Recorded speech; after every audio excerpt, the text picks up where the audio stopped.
right now on 5 on your side at 10. Tonight, just 2 hours ago, approval of a tax break for seniors in one county. And it's a first for our entire region. A cold front is actively moving through our area, and we're monitoring the progress of this wave off to our southwest. Why its track is important for the amount of rain we're going to get in the overnight hours, and who's most likely to get the most rain. But first tonight, timeline released. Police show parents dash cam video of the moments leading up to a crash that killed their 3 teenage sons. Because I'm watching the video, I'm like, where are they going? What are they doing? Like, it's unbelievable. Good evening, I'm Ann Allred. Mike Bush has the night off. Just hours ago, University City Police released that dash cam video. Our Robert Townsend is here now with the new developments and reaction from one of the victims' mother. Robert. And for days now, family members of the 3 boys killed in the car crash had many questions. Now, they also wondered if U City Police were chasing the teens before they died. Well, today, police said that was not the case. It was a tough meeting for Nikia Ingram to sit in on, but the Olivet mom wanted to hear from University City Police about a car crash that killed her son, Demetrius Ingram, and his 2 friends, Dion Robinson and Johnny Ursery. The meeting was interesting. I had some questions answered. We saw dash cam footage. Ingram says last Wednesday morning, Demetrius climbed out of his bedroom window, turned off their home security camera, and left their home with his 2 buddies. So my understanding is they were all joyriding. Ingram says minutes after the boys left, dash cam video taken from a University City police officer's car and surveillance footage caught her son and his friends on camera. The boys were in Dion Robinson's mother's white Hyundai. Investigators say around 2:30 a.m., the U City officer saw the car traveling 92 miles an hour south on McKnight Road. Because as I'm watching the video, I'm like, where are they going? What are they doing? Like, it's unbelievable. Police say the officer turned on his lights, pulled off a side street, and followed the car. Investigators say the headlights suddenly went off and the car was barely visible in the dark. The video shows minutes later the officer slowed down and deactivated his lights after he spotted the car near 81st and Groby. There was not a pursuit. The boys were speeding. Police weren't even able to catch up to them, pretty much. Missouri State Highway Patrol says about 7 minutes later, around 2:30 a.m., the 3 teens sped down Groby Road, failed to make a curve, went across this yard, and crashed into a vacant house. The 15-year-old LaDue Horton Watkins 10th graders all died. I just don't understand. Ingram says about 4 hours later, a man walking his dog spotted the crash and called 911. A lot of kids feel like they're snitching, when they hear stuff like this or things like that, but it's not snitching if you can save a life. The University City Police Department also extended its condolences to the families and friends of those 3 teens. Thank you, Robert. Spotty showers and storms are moving through the St. Louis region tonight. It's bringing in some cooler weather. Meteorologist Gary Frank is in for Scott Connell and joins us with the Weather First forecast. Gary. Yeah, good evening, Ann, and good evening to you. You know, it's just a nice, gentle rain, though, and it's quieting things down just a little bit as we look at the airport. There's some light rain, but no thunder, not much wind, and it's just a gentle cold front that's settling things in. We talked about this at 5 and 6 as some of this rain has finally started to settle in, and while it is falling apart to some degree, we are seeing some decent rain that's covering the pavement, and it doesn't matter where I look here. This view in Troy, this view of the city, or a little further to the north, for the most part, look at this. This is all just, even if I queue up one of these spots, this rain, it's not all that impressive. 0.06 of an inch per hour rainfall rates. This is the most gentle rain we could ask for. And what we're experiencing over the next 45 minutes is that rain continues to move south with that front. I still think it's going to be around as we look downtown. No rain on this camera, but temperatures are noticeably cooler in the upper 60s. Wind calm in the next 24 hours.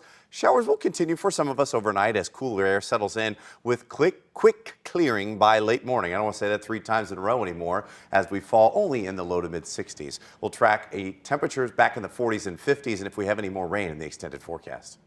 Some good news for St. Charles County seniors. About 2 hours ago, the County Council unanimously approved a property tax freeze made possible by a new state law giving counties that option.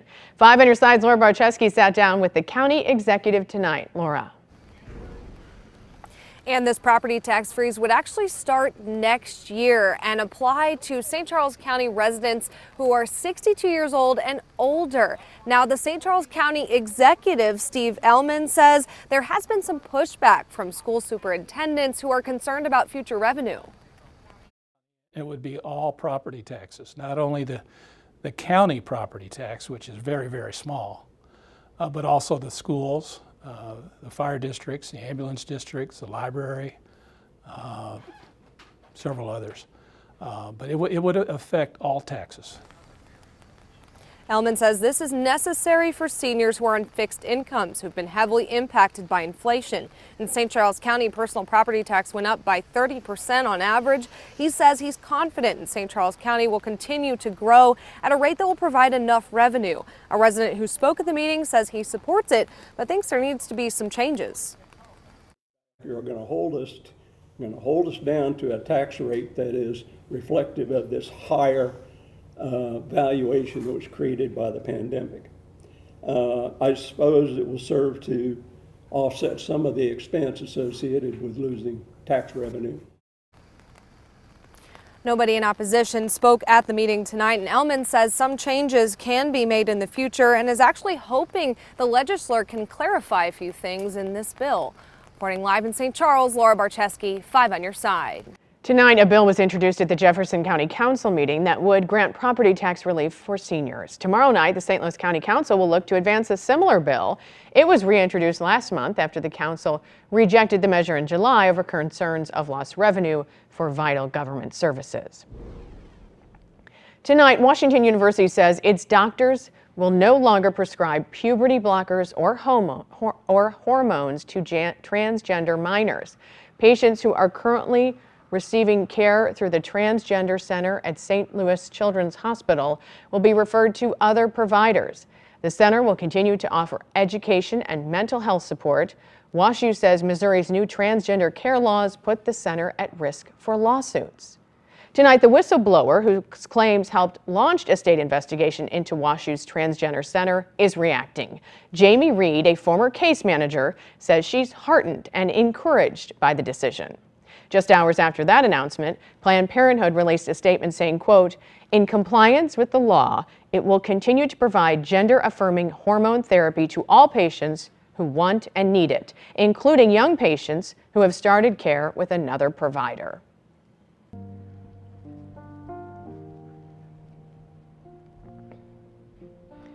Tonight, a day of remembrance comes to a close. 2 beams of light are shining from the World Trade Center site in New York City into the heavens on this 22nd anniversary of the September 11th attacks. Nearly 3,000 Americans died that fateful morning after terrorists hijacked 4 airliners to take down the Twin Towers. 2 other planes crashed at the Pentagon and in Pennsylvania.